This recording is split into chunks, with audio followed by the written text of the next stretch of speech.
Graça e paz a todos, né? Feliz ano novo, feliz 2021, Deus abençoe a todos. E hoje nós estamos para mais uma live, né? Para mais um estudo da Palavra de Deus. Eu sou o pastor Gilberto Rebouças. Esse estudo acontece sempre de segunda a sexta, ao meio-dia. Hoje nós estamos fazendo neste horário por conta das festividades da minha família ontem à noite, então ficou muito cansativo. Então nós vamos hoje estudar sobre capítulo 7 do Evangelho de Mateus e nós vamos começar ouvindo a bela voz, né, da nossa querida companheira que me ajuda nesses trabalhos, a nossa irmã Juliane.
Graças a Deus, nosso Pai.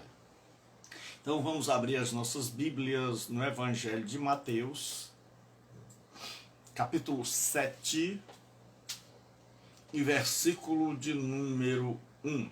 Nós já estamos caminhando para o final tão maravilhoso, tão gostoso do estudo da Palavra de Deus. Então, feliz ano novo, meu irmão, querido amigo Tibúrcio, né? Feliz ano novo para a sua família, Deus abençoe, Deus seja contigo em todos os momentos. Capítulo 7, versículo de número 1 diz assim: Não julgueis para que não sejais julgados, pois com o critério com que julgardes, sereis julgados. e com a medida com que tiverdes medido, vos medirão também. Por que vês tu o argueiro no olho de teu irmão, porém não reparas na trave que está no teu próprio? Ou como dirás a teu irmão, deixa-me tirar o argueiro do teu olho, quando tens a trave no teu? Hipócrita, tira primeiro a trave do teu olho, e então verás claramente para tirar o argueiro do olho do teu irmão. Senhor nosso Deus e Pai, estamos em Terra Santa, que é a tua palavra, pedimos a tua direção, a unção do teu Espírito, a inspiração, pedimos que seja conosco, pedimos que nos abençoe, pedimos que nos ajude, que nos coloque nos lábios as palavras certas, as palavras que possam tocar os corações, e que nós possamos, ó Deus, nesta noite, estarmos de acordo com a tua vontade, com o teu querer, com o teu amor, para a glória do teu nome. Nós pedimos e nós oramos em nome de Cristo. Então Jesus começa dizendo-nos, não julgueis para que não sejais julgados, porque com a medida com que medirdes, sereis medidos. Não julgueis para que não sejais julgados, porque com o juízo com que julgardes, sereis julgados. E com a medida que tiverdes medido, vos hão de medir. Então, Jesus agora, nós estamos acompanhando o Sermão do Monte, estudando o Sermão do Monte, de forma bem consistente, devagar, sem pressa, procurando extrair os ensinos de Jesus Cristo e deixando falar aos nossos corações. Então nós vimos até então que Jesus diz, não ajunteis tesouro na terra, ajunteis tesouro no céu. Então nós fazemos uma escolha. Ele diz, se os teus olhos forem bons, ou seja, se virem um só, Deus, então o teu corpo terá luz. Se os teus olhos forem maus, então ele vai sempre colocando esse contraste e exigindo de nós uma posição, uma decisão. E aí ele diz, em terceiro lugar, que ninguém pode servir a dois senhores. Ou se serve a Deus, ou se serve a riqueza com a qual você pode adquirir tudo nessa vida. E aí, partindo do pressuposto de que nós escolhemos o Senhor para servi-lo, e que Ele é o nosso Senhor e nós estamos às suas ordens para fazer a sua vontade, Ele diz que nós não devemos estar preocupados com o dia de amanhã. Deus abençoe, mãe. Porque Deus já providenciou tudo o que nós precisamos e que já está ao nosso redor. Mas nós temos que fazer a nossa parte, assim como o pássaro vai buscar comida, assim como a planta, ela cresce as raízes para encontrar água e cresce o caule para encontrar o sol, assim também Deus colocou o sol, mas não colocou lá no colo da planta, pois assim a destruiria. Deus colocou a água, mas não colocou a água perto da raiz, colocou a água mais profunda, a semente mais longe, para que o pássaro possa ir buscar. Então, Jesus, ele já, é como se ele dissesse, tudo que você precisa está aí. Agora, você precisa fazer a sua parte. Você precisa crescer, amadurecer, estudar, se profissionalizar, para que você tenha, não falta. O que falta é você fazer a sua parte, né? E nós vimos que o pássaro aprende a mergulhar para pegar peixe, ele aprende a parar no ar como o beija-flor para poder tirar o néctar, ele aprende a dar um voo rasante e ver bem como a águia para poder pegar um esquilo. Então cada um vai crescendo, né? Então a vida é assim. Deus colocou tudo ali. Deus colocou esquilo, Deus colocou peixe, Deus colocou inseto, Deus colocou semente, mas nós temos que sair do ninho para ir buscar. Então nós vimos que a planta também tem que buscar água. E aí Jesus conclui dizendo: buscar em primeiro lugar o reino de Deus. E quando nós buscamos o reino de Deus, as demais coisas vão nos sendo acrescentadas. E aí agora ele vai falar, né, de que nós devemos nos avaliar, a questão do julgamento.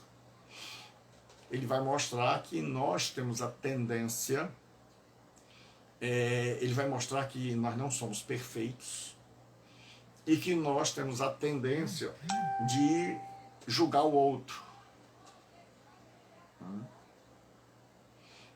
E esquecer a nossa vida. Ou seja, nós queremos que o outro mude enquanto nós continuamos do mesmo jeito ou pior. Então eu olho para a vida do outro, mas eu não olho para a minha. Eu quero consertar o mundo, mas eu não quero consertar a mim mesmo. Então Jesus começa sobre essa questão dos juízos que nós emitimos. Então aqui ele está falando de como nós vamos lidar com o outro. Então ele diz assim: não julgueis para que não sejais julgados. Porque com a medida com que com o juízo com que julgardes, sereis julgados, e com a medida com que tiverdes medido, vos hão de medir a vós. Então Jesus nos proíbe o julgamento. Mas que tipo de julgamento Jesus Cristo tem em mente? Ele está fazendo aqui. Porque Deus é justo.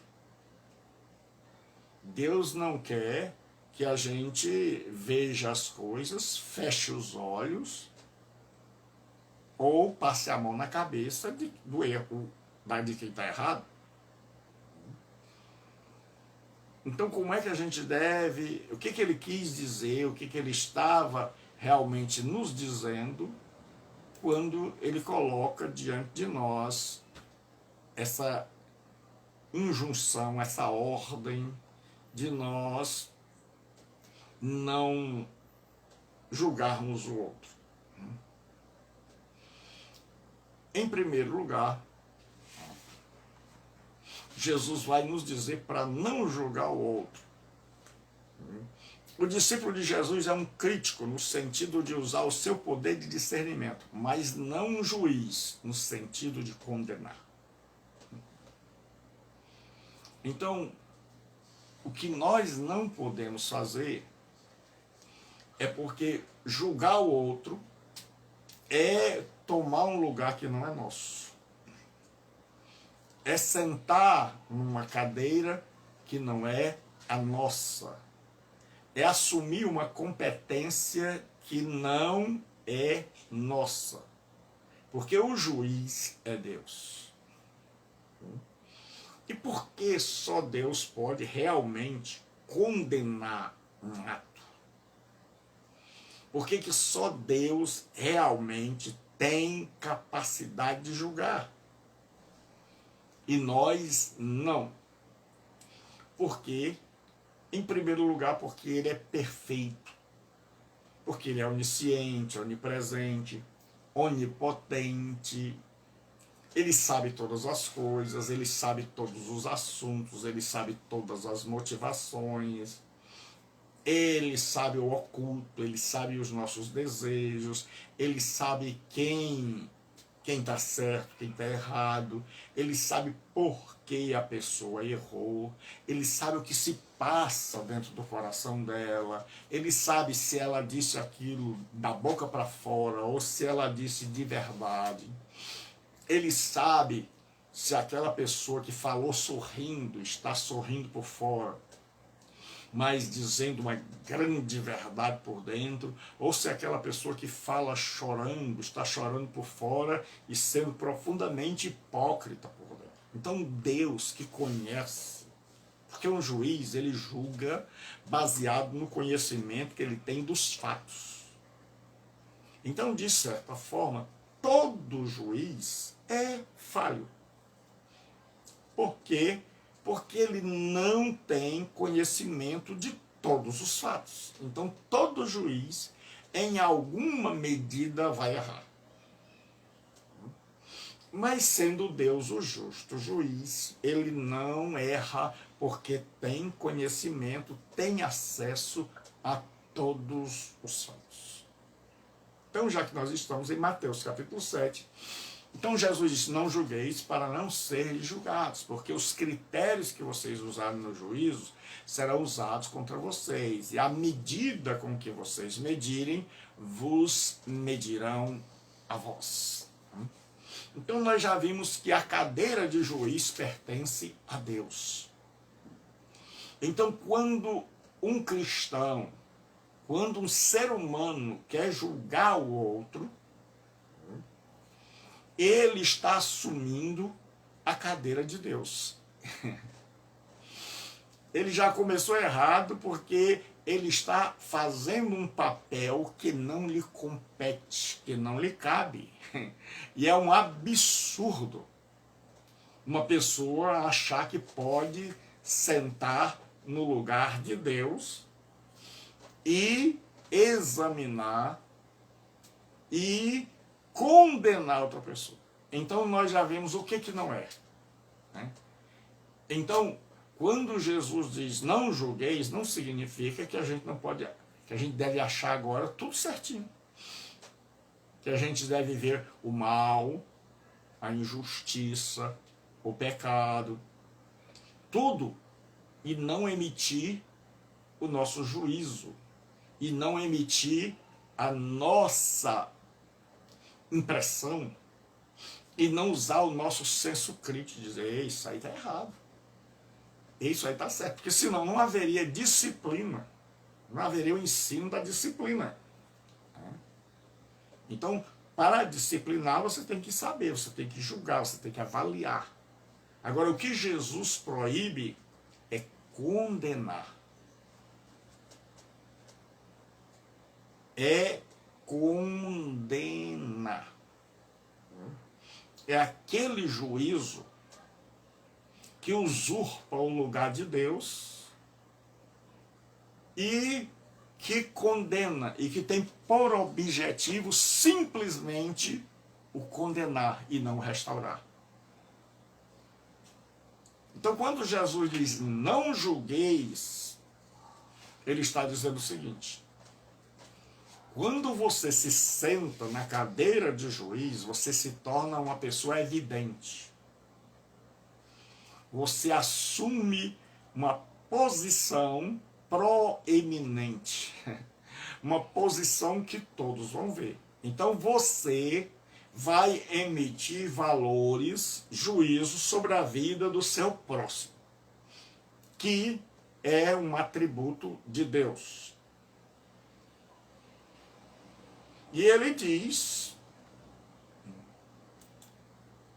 que não julgueis para não serdes julgados. Ou seja, o julgamento é uma faca de dois gumes. Quando eu começo a ver o defeito no outro, e eu começo a falar dos defeitos do outro, então eu levanto a possibilidade de que não apenas os defeitos do outro sejam colocados no banco dos réus, mas que eu também vá para o banco dos réus. Então, quando eu levanto um juízo e eu quero condenar alguém por ele estar errado, como eu não sou Deus e eu não tenho competência para isso, eu estou assumindo e usurpando uma competência que é divina. Então, é como se eu também fosse colocado no banco dos réus. É mais ou menos assim. Você está julgando o outro. Você encontrou defeito no outro, você encontrou erro na vida do seu próximo. É verdade? Sim, vi, ele está cheio de defeito, ele tem muito defeito. Certo. Então, já que nós estamos falando em juízo, isso é uma ilustração para você poder entender. Já que nós estamos falando em juízo, me responda uma pergunta. Você é Deus? A gente vai dizer não. Então você também é pecador. Sou. Você também tem seus erros. Tem. Então você também vai sentar no banco dos réus. E já que nós estamos falando em juízo, você está querendo consertar a vida do outro. Então vamos aproveitar o gancho, a deixa, para examinar você também. É aí onde a gente diz assim, oh meu Jesus, se eu soubesse, não teria me metido nessa enrascada. Quer dizer que agora Jesus diz, não julgueis para não seres julgados. Tá dizendo, quando você bota o outro no banco dos réus, você também acaba, ao invés de você ficar lá em cima como juiz, você vai lá para ficar do lado dele. Né? E aí Jesus diz, se você julga, você é julgado. Se você começa a descobrir defeito nos outros, e essa descoberta, você começa a ver e a se incomodar com o defeito dos outros, com o problema dos outros, com o erro do outro, então você começa a levantar a crítica e querer consertar esse outro. Deus diz, então tá certo. Se a história é para consertar, então vamos consertar todo mundo. Então sente ali também que você também vai para o conserto. E aí Jesus diz, pois com o critério com que julgardes, sereis julgados. Então Jesus diz, olha, você vai usar critérios para julgar. E nós vamos ver quais são os critérios. Porque geralmente quando a gente está condenando o outro, quando a gente está querendo destruir o outro, porque aqui é o juízo destrutivo, é aquele juízo que quer ver que a pessoa vai para o inferno. É aquele juízo de Jonas, que diz daqui a 40 dias e Nínive será destruída, e que fica lá no monte de areia torcendo para que o povo erre. Então Jesus diz o seguinte, olha, você vai ser julgado com os mesmos critérios. Como foi que você julgou o seu irmão? Sem compaixão? Foi. Foi sem levar em conta todas as circunstâncias que estavam envolvidas? Foi. Certo. Então vamos lá. Isso aqui é claro que eu estou fazendo ilustração para você entender, para nós entendermos. Você julgou seu irmão sem conhecimento de todos os fatos e você já o condenou, ele já está errado, ele já merecia uma punição? É. Então você vai ser julgado de acordo com esses mesmos critérios. Já que você acha que o seu irmão merece ser condenado, então, quando eu achar os seus erros, quando eu mostrar os seus erros, é como se Deus estivesse falando para a pessoa, o que você vai receber? E a pessoa, vixe, rapaz, Deus vai exigir também que eu seja condenado, assim como eu exigi de Deus que condenasse o fulano. E assim como eu não procurei saber se ele estava atribulado, se ele caiu por conta de fraqueza, porque ele foi abandonado, porque ninguém orou por ele, porque não tinha nenhum amigo lá. Então eu julguei sem saber da causa, julguei só pelo fato do erro que ele cometeu. Então Deus também vai me sentar na cadeira e vai dizer, meu filho, olha, você não teve misericórdia, o julgamento vai ser sem misericórdia. Porque a Bíblia diz que quem não usou de misericórdia não receberá misericórdia. Então Deus diz, você só viu o erro, você não viu o que levou ao erro. Então agora também não vou aceitar suas justificações. Quando você tentar, Deus, eu falhei por isso e por isso, Deus diz, não, você não aceitou, o critério é o mesmo. É igual num jogo de futebol. Se você gosta de jogo de futebol e você gosta de assistir, você vai ver que o juiz tem que usar os mesmos critérios para os dois lados. Quando não usa, dá uma confusão. Quando um jogador de um time deu uma pancada muito forte na perna do outro e o juiz expulsou, e o do outro time dá uma pancada do mesmo jeito no time que teve um jogador expulso, todo mundo que elege o seu juiz, olha, aplique o mesmo critério. Se eu expulsou o nosso, agora expulso o dele. E quando o juiz não expulsa, aí o tempo fecha. Então, é como se Deus dissesse assim, meu filho, você não levou em conta nada. Foi, pois eu também não vou aceitar nenhuma justificativa sua. Porque eu vou julgar você com os mesmos critérios que você utilizou para julgar os outros. Então você não teve misericórdia, não vai receber misericórdia. Não teve compaixão, não vai receber compaixão. Aí, aquele que julga começa a ficar assim, dizendo, puxa vida, eu pensei que eu ia ficar lá no tribunal, lá sentado na cadeira, e o outro ia ficar aqui no banco dos réus. Eu não sabia que eu também ia para o banco dos réus. Então, quando eu e você levantamos uma questão de erro do nosso próximo, a questão dos nossos erros também é suscitada. Então, quando eu e você começamos a questionar e a pressionar o erro dos outros, porque nós somos assim, isso é comum do ser humano. Qualquer pessoa que me acompanha, que estuda comigo, que convive comigo, vai saber que eu não tenho um cristianismo de conto de fadas. Porque não é isso que está na Escritura. É um cristianismo onde as pessoas erram.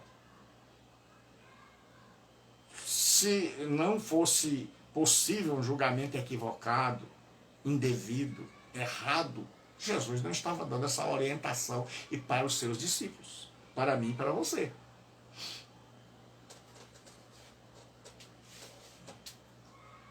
O que acontece?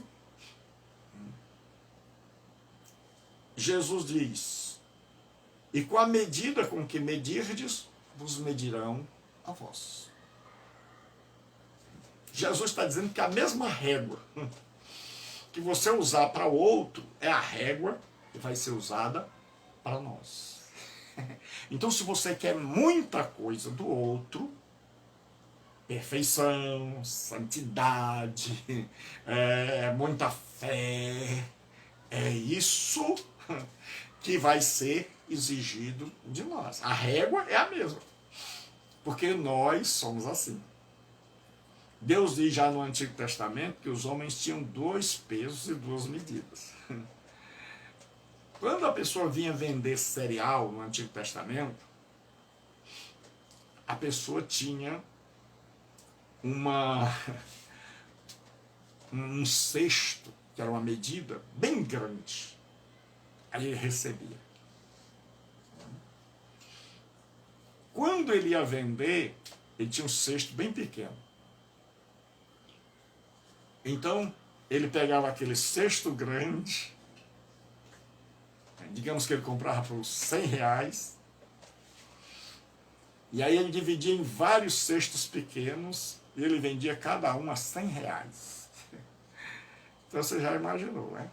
Ele dividia em 10, ele transformava 100 em 1000, porque ele tinha 2 medidas, uma para comprar, então quando era para ele, a medida tinha que ser enorme. Quando era para com o próximo, A medida era bem pequenininha. Então ele está dizendo, para mim, me dê aí uma saca de 60 quilos. E para o teu próximo? Ah, dá 1 quilo a ele. 1 quilo já é muito. Para mim, 100. Para ele, 1. E 2 pesos e 2 medidas. Então ele tinha um peso para comprar e um peso para vender. Quando ele ia comprar, ele botava o peso menor. Aí ele dizia, olha, tá pesando pouco. O que você veio me vender não vale muito não. Peso é pouco. Pequeno, não pesou quase nada. Tá aqui, eu vou dar uma ajuda para você. Mas quando ele ia vender, ele trocava os pesos. Mesmo material, ele botava o peso maior. Aí dizia, veja agora, e acabava enganando o outro. Então isso faz parte do ser humano, né, que tem uma natureza inclinada para o mal. Querer sempre fazer isso. Assim, no juízo é assim. Nós queremos julgar os outros, mas nós não queremos ser julgados. Nós queremos do outro muito. Que ele seja perfeito, que ele mude totalmente e o mais rápido possível. Mas quando é com a gente diz assim, rapaz, olha, tenha paciência. Eu estou mudando, eu vou mudar, um dia eu chego lá. Então a gente quer do outro rapidez, com a gente quer mais calma. Do outro a gente quer mais santidade, da gente a gente diz assim, tenha calma. Mas Jesus diz que o que eu quero do outro é o que ele vai exigir de mim. Então, em primeiro lugar, Jesus disse, não se coloque no lugar de Deus. Não julgue. Porque na hora que você julgar, na hora que você disser, olha, o fulano está errado, então vai cair na sua consciência e na consciência das pessoas. Então, se é para falar de julgamento, vamos julgar todo mundo. É a mesma coisa daquele pai que está errado e ele ensinou o menino. Aí ele chega para a criança e criança muitas vezes deixa o ser humano adulto completamente em alfa, fora de órbita. A pessoa diz assim, não minta, mentir é pecado. Aí um dia o telefone toca, a criança atende e ele diz, diga que eu não estou aqui. Aí o menino, a criança, esperto, porque esses meninos de hoje, chega e diz assim, espera aí, o senhor não me ensinou que não era para não mentir? Como é que o senhor agora me manda mentir? Como é que fica esse negócio? O senhor disse, Papai do Céu não quer que você minta. Então quer dizer que Papai do Céu só se importa comigo? Eu não posso mentir, mas o senhor pode mentir à vontade? Eu tenho que falar sempre a verdade, mas o senhor pode escancarar na mentira? Aí a pessoa fica... Por isso, é isso que Jesus quer dizer. Quando você condena o outro, você está sujeito a sentar no banco dos réus também. Então ele diz, não julgueis para que não sejais julgados. Primeira coisa, ele diz, esse julgamento cabe a Deus. Cuide da sua vida. Depois ele diz, porque os critérios que você julgar serão os critérios com os quais você será julgado. E depois ele diz, a régua de um é a régua para todos. Se você exigiu muito, vai ser exigido muito de você. Se você não teve compaixão, misericórdia, não vai ter, porque a medida é a mesmo. E a pessoa já começa. Aí Jesus conta, Jesus como é tremendo, é maravilhoso. Ele fala de uma coisa ridícula, de algo que fica na cabeça de uma pessoa e que faz a pessoa nunca mais esquecer. Eu não sei se você já viu alguém passar por uma coisa ridícula, ou se você já se viu numa situação ridícula, que você gostaria de que nunca tivesse acontecido, que você, sempre que ouve falar, você se envergonha. Então aquilo ficou gravado na sua cabeça. Então Jesus agora vai falar de algo ridículo. Ele vai contar, ele vai fazer uma metáfora de algo ridículo que está acontecendo para que as pessoas possam saber disso. E ele diz o seguinte: por que vês tu o argueiro no olho do teu irmão, porém não reparas na trave que está no teu olho próprio? Ou como dirá teu irmão: deixa-me tirar o argueiro do teu olho, quando tens uma trave no teu olho? Hipócrita, tira primeiro a trave do teu olho, e então verás claramente para tirar o argueiro do olho do teu irmão.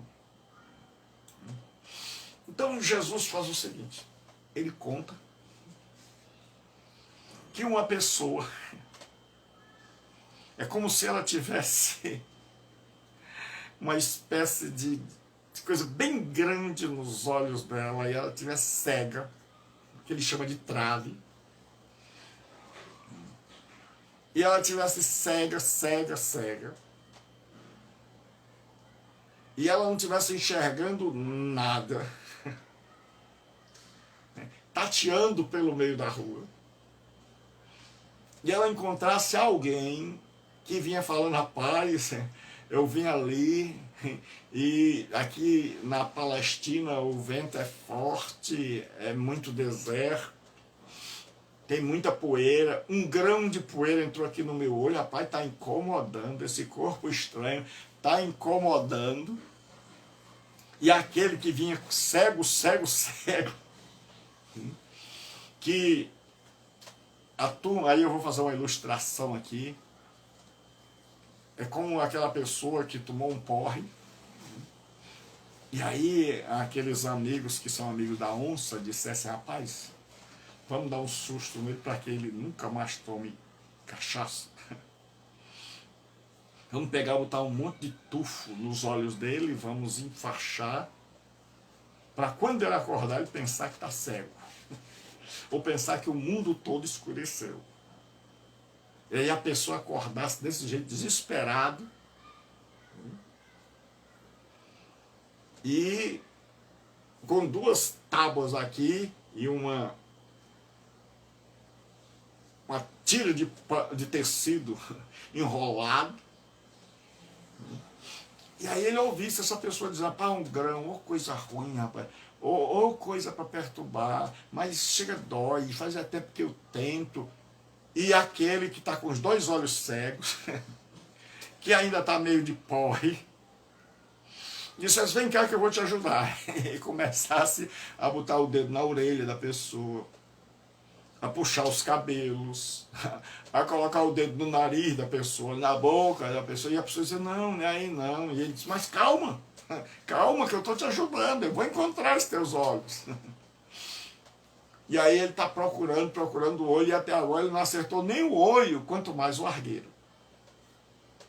Essa história que Jesus pinta de alguém tão doido, de alguém tão ridículo, que ele, ao invés de ter tirado a venda, olhado e disse assim: rapaz, peraí, alguém fez uma brincadeira de mau gosto comigo, como nós dizemos aqui no Ceará, que nós somos arretados, aqui no Ceará a gente fez uma presepada.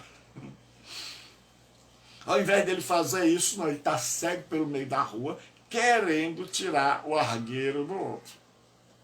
E o outro olhasse assim, e disse assim, rapaz, como é que esse cidadão aí quer tirar do meu olho, se ele ainda nem percebeu que ele já acordou, se ele nem percebeu o que fizeram com ele ontem, uma maldade, enquanto ele dormia, botaram as tábuas nos olhos dele e amarraram uma tira, né?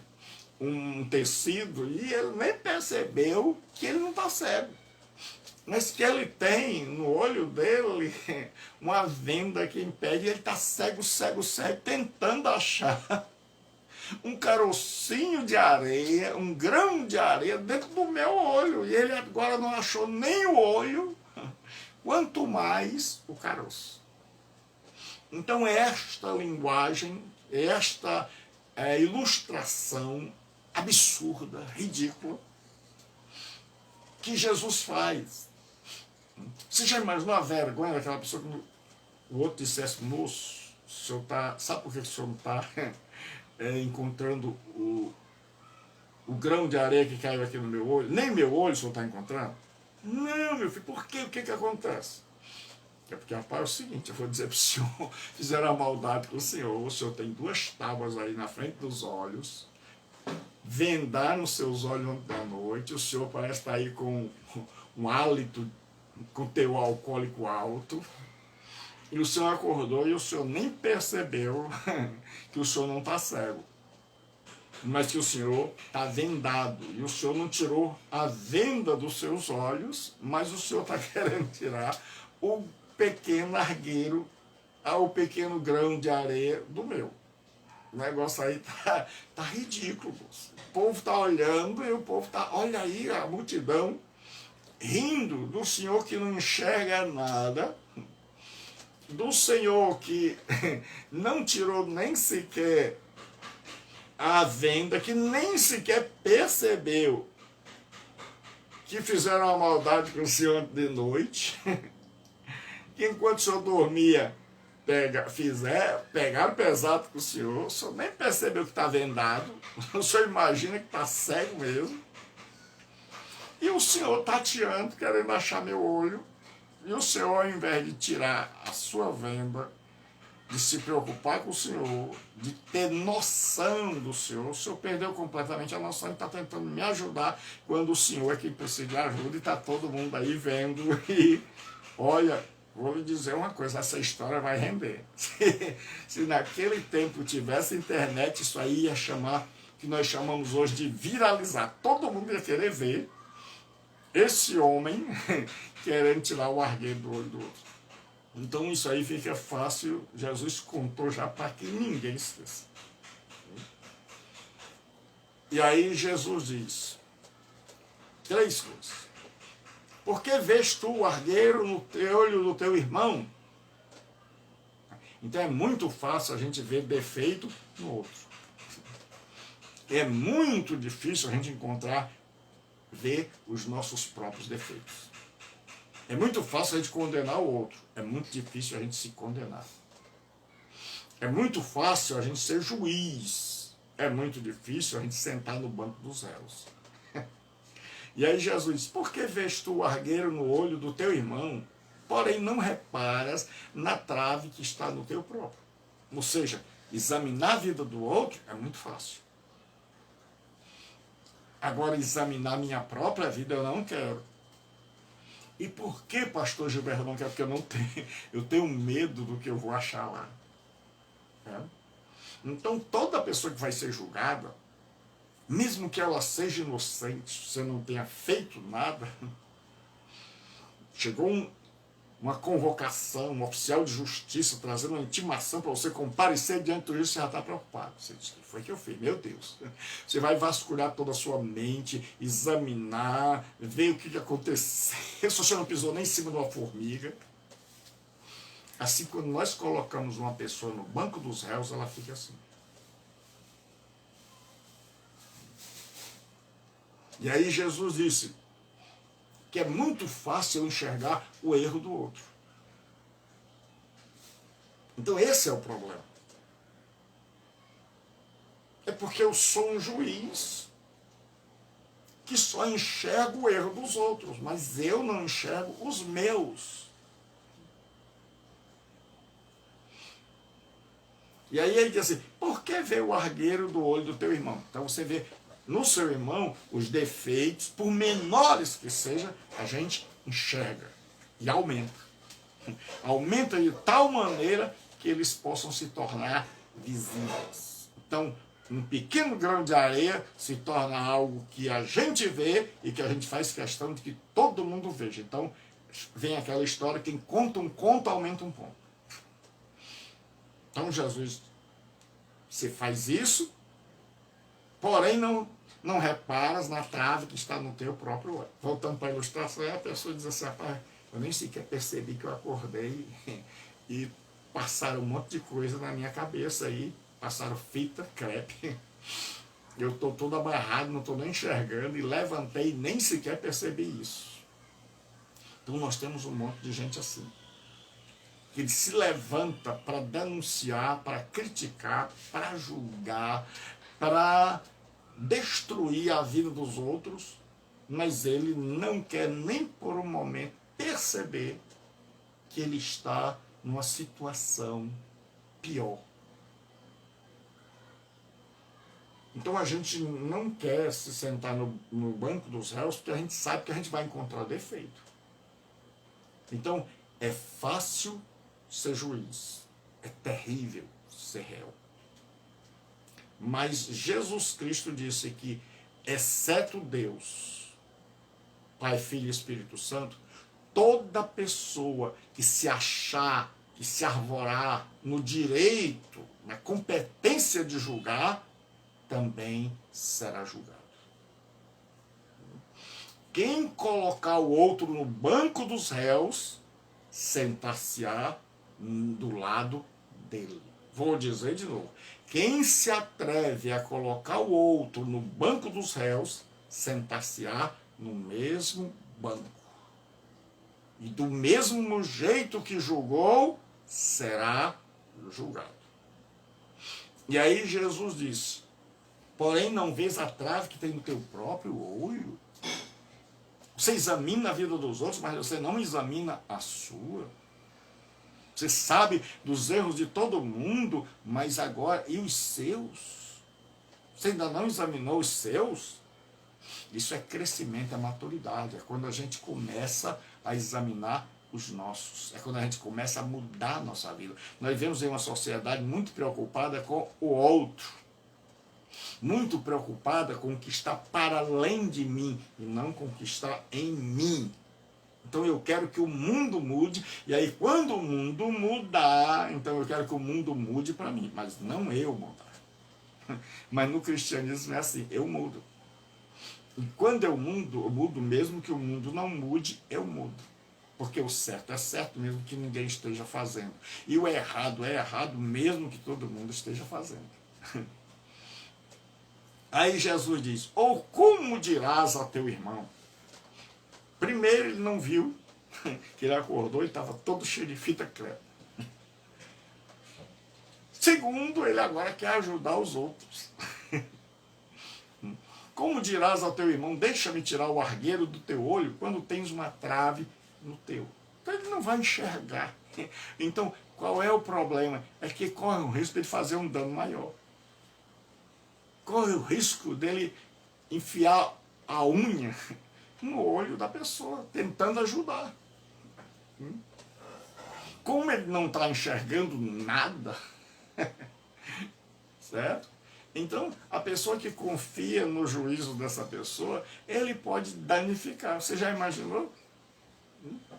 Ele diz assim, espera aí que eu vou pegar uma faquinha aqui para tirar. E enfiar a faca no olho da pessoa porque ele não está enxergando, ele não está vendo nada.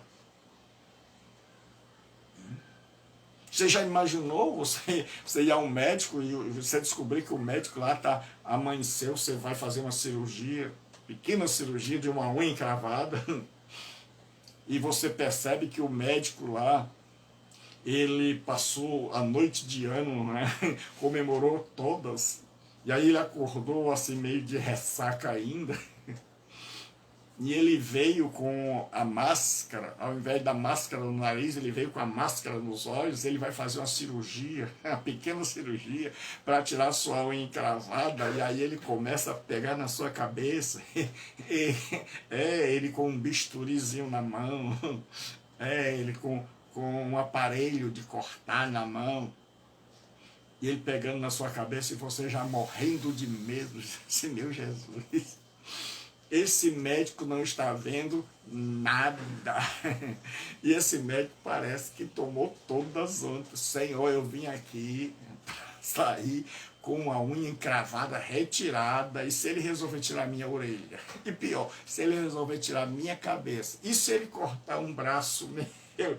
Então, é normal que você corra daquela estriga, doutor, não.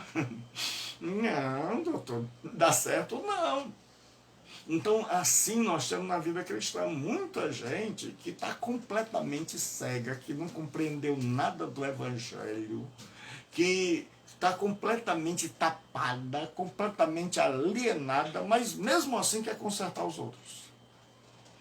E vai acabar danificando, vai acabar acabando com a vida do outro, porque nós queremos consertar todo mundo, principalmente aqueles que chegam na igreja. Não tinha tanto dizer como viver, como fazer, o que é certo, o que é errado, o que ele pode, o que não pode. A gente não deixa que ele cresça. A gente não deixa que ele tome suas próprias decisões.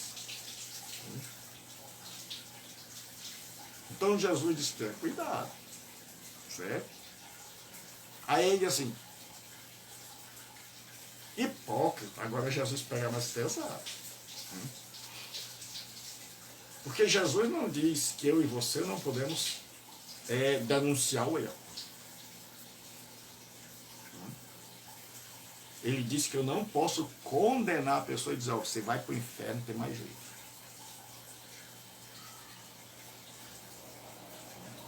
Mas ele diz, olha o que ele diz, hipócrita.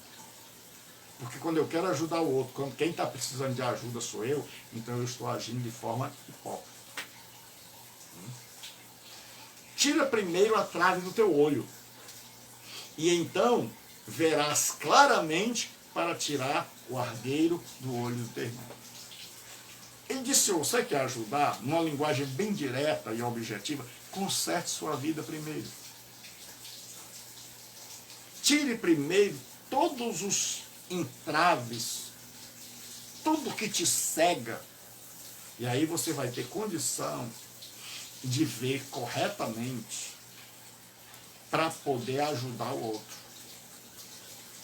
E aí, ao invés de você destruir a vida dele com um juízo destrutivo, porque quantas vezes juízos emitidos por nós destroem uma vida,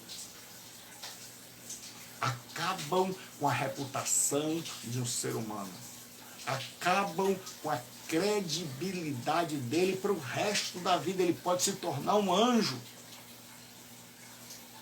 ele pode se tornar uma pessoa maravilhosa, mas ele não tem mais crédito, porque alguém enlameou, emporcalhou o nome dele, porque emitiram um juízo condenatório que ele se tornou alguém tipo a Gabriela. Não é a minha neta não, é a Gabriela do Jorge Amado.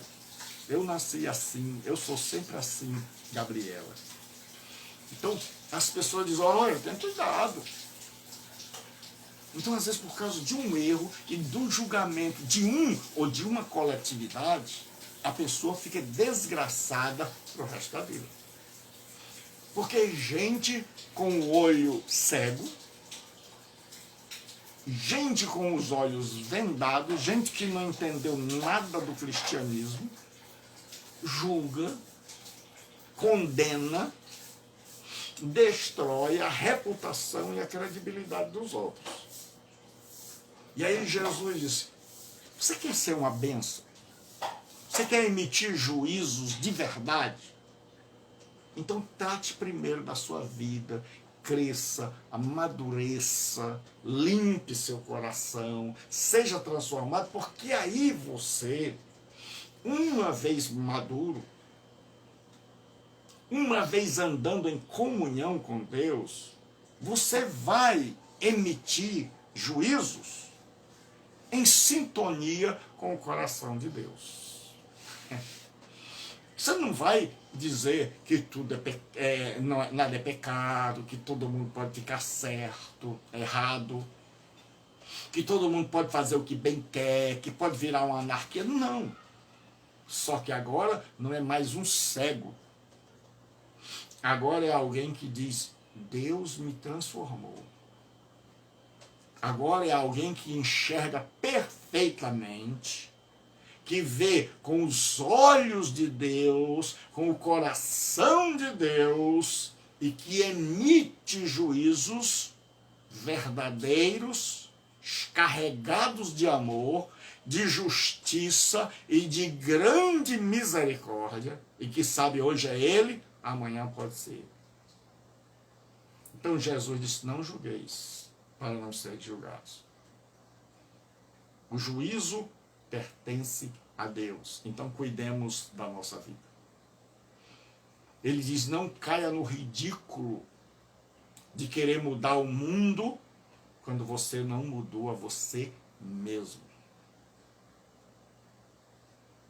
E ele diz, se você quer mudar o mundo, se você quer fazer o bem às pessoas, então ande em sintonia com Deus, faça a vontade de Deus, cresça, para que você possa, desvendado, enxergando com os olhos do amor de Deus, da misericórdia de Deus, da compaixão de Deus, sabendo das coisas, tendo maturidade cristã, que você possa exercer juízos justos. E receber juízos não seus, que a sentença não seja sua, mas seja uma sentença de Deus, em amor. Porque muitas vezes nós dizemos assim, a verdade tem que ser dita, doa em quem... Ainda dizem assim, doa a quem doer. É doa em quem doer. O que dói, dói em. Não é assim. Não é porque o irmão errou, o fulano errou, que eu tenho o direito de chegar lá e ser extremamente grosseiro e bruto com ele. Então eu tenho que ouvir o coração de Deus, a batida do coração de Deus, e dizer, Deus, eu olhei para a minha vida, eu consertei a minha vida e agora eu quero ajudar aquele irmão. Mas o grande problema que nós vemos hoje é gente que não se ajudou, que não mudou, que está cheio de erro na vida, querendo consertar a vida dos outros. Querendo consertar o mundo. E a igreja não vai consertar o mundo enquanto não consertar-se a si mesma. E o cristão jamais vai mudar o mundo enquanto não mudar a si mesmo. Então que Deus conserte a nossa vida. Que Deus tire as traves que impedem a nossa visão, para que a gente possa ver corretamente e com o coração de Deus emitir juízos justos, juízos que vêm do coração de Deus, que não são nossos, que são juízos porque a gente viu com o olho de Deus, porque a gente agiu com o coração de Deus, porque a gente foi de acordo com a palavra de Deus e com a maturidade e cheio de compaixão, sabendo que hoje quem está errado é o fulano, mas amanhã eu posso estar no canto dele. E Jesus diz assim, que a gente chama de regra áurea, o que vocês querem que os homens vos façam, façam vocês primeiro a eles. Que Deus abençoe. Até amanhã ao meio-dia. Então amanhã ao meio-dia a gente continua. Então você não pode perder o estudo bíblico de segunda a sexta. Desculpa, hoje é sexta. Então segunda-feira nós estaremos retornando. Segunda-feira ao meio-dia. Compartilhe isso aí, rapaz. E avisar para os alunos do curso à distância que nós estaremos retornando na primeira terça-feira da segunda semana, de janeiro. Então, você que está no curso, manda a tua mensagem dizendo assim: pastor, professor, eu vou continuar. Você que saiu do curso, volte, rapaz. Volte, porque Deus quer abençoar sua vida. E você que ainda não se matriculou, matricule-se. Eu vou deixar o zap aqui, é 9203-7604. 9203-7604. Então, 9203-7604. Então eu vou deixar aqui embaixo, assim que eu colocar, vai ficar aqui e lá no YouTube. Convide amigos para fazerem. E aos alunos do CETAD, nossas aulas iniciarão também na segunda semana de janeiro. Então, Deus abençoe e até segunda, ao meio-dia, onde nós vamos estar. Está terminando, rapaz, o capítulo 7, o Sermão do Monte. Maravilha do céu. Então deixa aí o teu comentário se você gostou. E vai lá no meu canal, vai ser postado lá. Tem 400 mensagens lá, se eu não me engano. E você pode ser um inscrito. Se inscreva. Assim que você entra lá, Gilberto Rebouças no YouTube, tudo minúsculo, aparece a minha foto sem óculos. E aparece assim: inscreva-se. É só você clicar. É só você clicar ali. Você já está aqui. Você não tem que fazer nada demais. É só você. Tem um nomezinho assim: inscreva-se. Você só coloca o dedo. Pronto. Você já está inscrito. Então, se você não viu, é só voltar aí. Vai ficar gravado aqui. Até segunda. Deus abençoe. E domingo, se Deus assim permitir, eu não estiver pregando em nenhuma igreja, nós estaremos por aqui às 8h45, trazendo a poderosa palavra de Deus. Fique com Deus até segunda, em nome de Jesus Cristo. Amém.